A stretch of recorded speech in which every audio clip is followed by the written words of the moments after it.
बीरबल बहुत नेक दिल इंसान थे। वह सदैव दान करते रहते थे और इतना ही नहीं, बादशाह से मिलने वाले इनाम को भी ज़्यादातर गरीबों और दीन दुखियों में बांट देते थे। परंतु इसके बाद भी उनके पास धन की कोई कमी ना थी।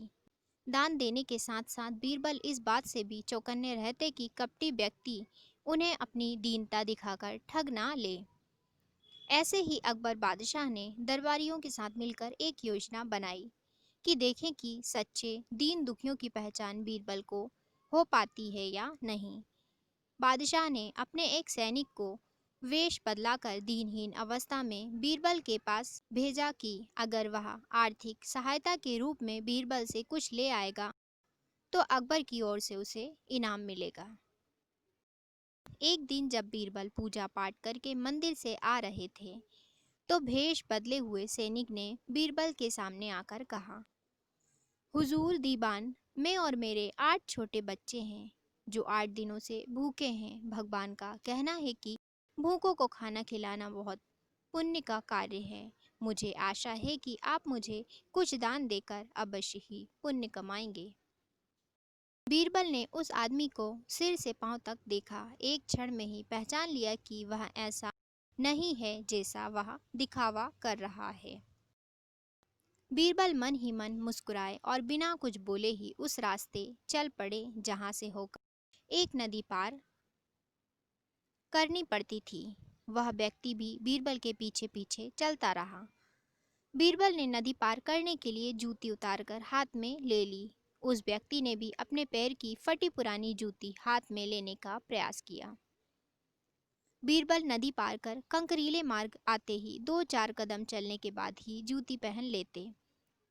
बीरबल यह बात भी गौर कर रहे थे कि नदी पार करते समय उसका पैर धुलने के कारण वह व्यक्ति और भी साफ सुथरा, चिकना, मुलायम, गोरी चमड़ी का दिखने लगा था। इसलिए वह मुलायम पैरों से कंकरीले मार्ग पर नहीं चल सकता था। दीवान जी, दीनहीन की पुकार आपने सुनी नहीं? पीछे आ रहे व्यक्ति ने कहा। बीरबल बोले, जो मुझे पापी बनाए मैं उसकी पुकार कैसे सुन सकता हूँ? क्या कहा? क्या आप मेरी सहायता करके पापी बन जाएंगे?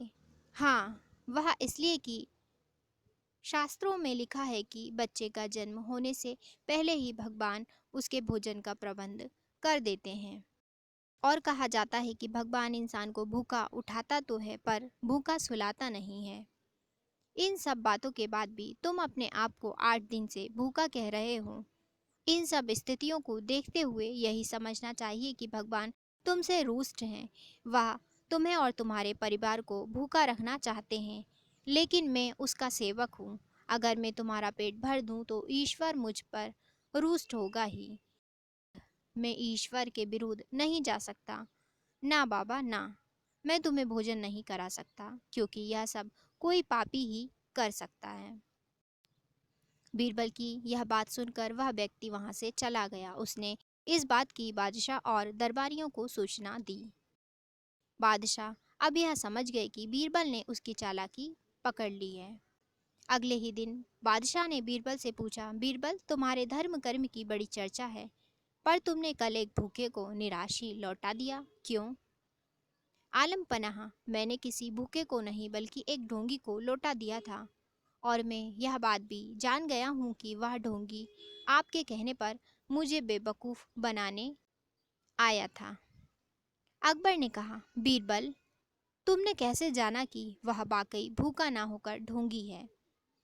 उसके पैरों और पैरों की चप्पल देखकर जहाँ पना, यह सच है कि उसने अच्छा भेष बनाया था, मगर उसके पैरों की चप्पल कीमती थी।